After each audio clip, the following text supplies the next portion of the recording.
आमची प्रशासनाला विनंती असेल की हा महामार्ग चालू झाल्यापासून या ठिकाणी भरपूर ॲक्सिडेंट झालेले आहेत आणि भरपूर जणांचा या ठिकाणी मृत्यूसुद्धा झालेला आहे। त्याचप्रमाणे आमच्या बामनोली गावाची शाळा कुंदा ग्रामपंचायत हद्दीमध्ये असल्या कारणानं आमच्या शाळेतील 1ली ते 7वी इयत्तेतील मुलं कुंद्या गावामध्ये जातात। पण काय होतं आहे की गाड्या एवढ्या स्पीडने येत आहेत, 100च्या स्पीडने गाड्या येत आहेत आणि मुलांना त्याचा धोका उद्भवलेला आहे। आणि काय होतं आहे की त्या कुंद्या गावामध्ये त्याचप्रमाणे वयस्कर लोकंसुद्धा त्यांचीसुद्धा येणं जाणं असतं आहे। पण एवढ्या स्पीडने गाडी गेल्यामुळे ॲक्सिडेंट जास्त प्रमाणे होत आहेत।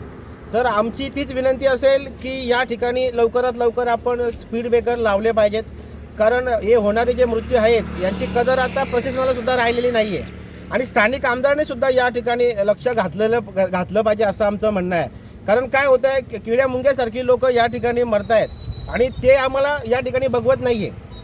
मग ते आमदार साहेबांनी सुद्धा या ठिकाणी लक्ष दिलं पाहिजे आणि लवकरात लवकर स्पीड ब्रेकर या ठिकाणी केले पाहिजे। तसं आम्ही आमदारांना सुद्धा मागच्या मीटिंगमध्ये आम्ही सांगितलं होतं की आम्हाला इथे येण्या जाण्यासाठी या ठिकाणी उड्डाणपुलाची आवश्यकता आहे, पण आजपर्यंत उड्डाणपूलसुद्धा या ठिकाणी कुठला झालेला नाही आणि कुठले स्पीड ब्रेकरसुद्धा या ठिकाणी टाकलेले नाही आहेत। तर ते लवकरात लवकर काम झालं पाहिजे एवढी विनंती आम्ही आमच्या गावाच्या मार्फत या ठिकाणी करतो। धन्यवाद।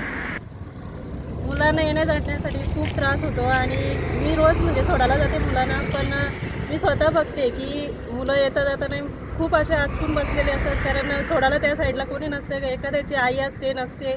मी स्वतः जाते पण दुसऱ्याचे आई वडील नसतात, कधी कोणी कामाला गेलेले असते। मग त्याच्यासाठी मुलांसाठी स्पीड ब्रेकर हवे। आम्हाला ये जा करण्यासाठी खूप त्रास होतो। रस्ता क्रॉस करायला सुद्धा खूप भीती वाटते। इथं ॲक्सिडेंटांचं प्रमाण खूप मोठ्या प्रमाणात चालू आहे। त्याच्यामुळे माझी एकच प्रशासनाला मागणी आहे का आम्हाला आमच्या कमानीसमोर स्पीड ब्रेकर टाकून द्यावे। 2-3 ॲक्सिडेंट झाले, 2-3 दिवसापूर्वी ॲक्सिडेंट झाल्यानं आता होत राहतील याच्या पुढे पण।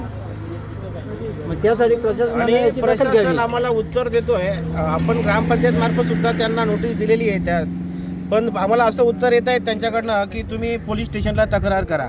आता आम्हाला असं वाटत नाही की आम्ही का पोलीस स्टेशनला जावं। आमच्या गावातील जर लोकांना त्रास होत असेल तर आम्हाला ते उचित वाटत नाही की आम्ही पोलीस स्टेशनला जायला पाहिजे म्हणून।